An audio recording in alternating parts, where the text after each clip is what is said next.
warahmatullahi wabarakatuh. Sebelumnya perkenalkan, nama saya Junaidi Nasution dengan NIM 011939129. Saya dari kelas KPID semester 5 Universitas Islam Negeri Sumatera Utara. Jadi kesempatan kali ini saya ingin menyampaikan definisi dari komunikasi massa. Jadi baiklah, langsung saja ya. Komunikasi massa itu terdiri dari dua kata, yaitu komunikasi dan massa.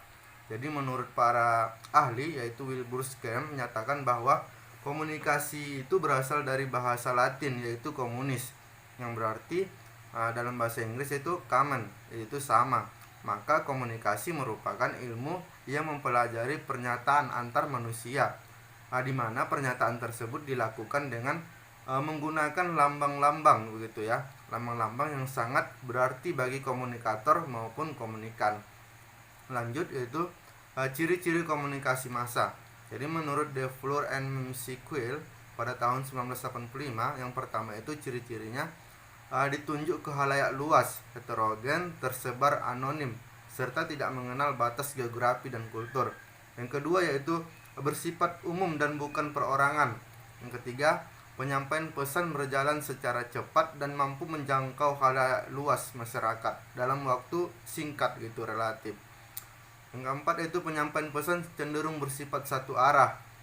Yang kelima yaitu kegiatan yang dilakukan secara terencana. Yang keenam yaitu kegiatan komunikasi dilakukan secara berskala. Selanjutnya isi pesan mencakup berbagai aspek kehidupan, begitu. Lanjut ke ruang lingkup komunikasi massa. Itu menurut pandangan klasik. Yang pertama itu ada surat kabar, yang kedua majalah, radio, televisi, dan film. Jadi media pada umumnya berbentuk surat kabar dan majalah, media cetak, radio, televisi, dan juga film seperti media elektronik lainnya. Belakangan ini media komunikasi massa bertambah lagi, yaitu dengan hadirnya media-media sosial, misalnya Twitter, Facebook, Line, dan Instagram, dan sebagainya. Jadi kesemua ini semakin menambah bervariasinya media massa, jadi memungkinkan orang-orang dapat berkomunikasi dengan mudah, begitu.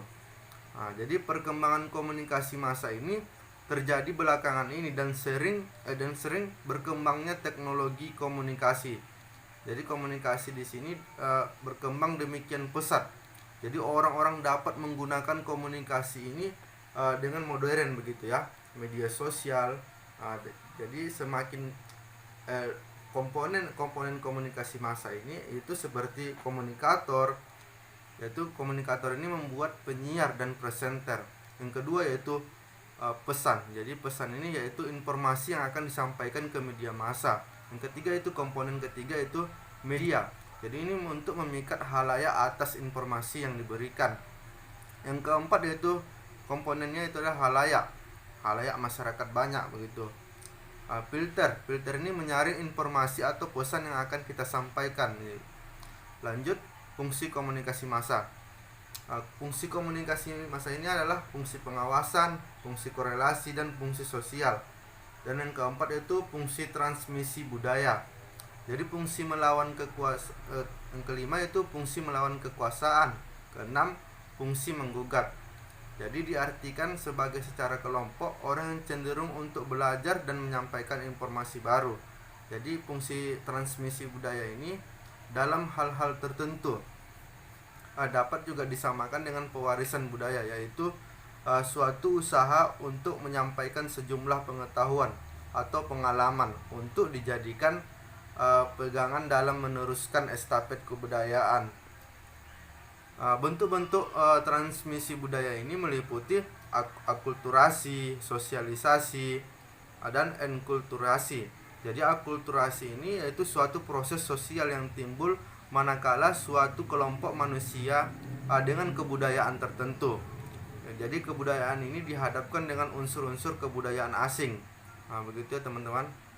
Yang lanjut tadi fungsi menggugat ini artinya dimaksudkan yaitu sebatas hubungan trikotomi yaitu antara pemerintah, pers, dan masyarakat.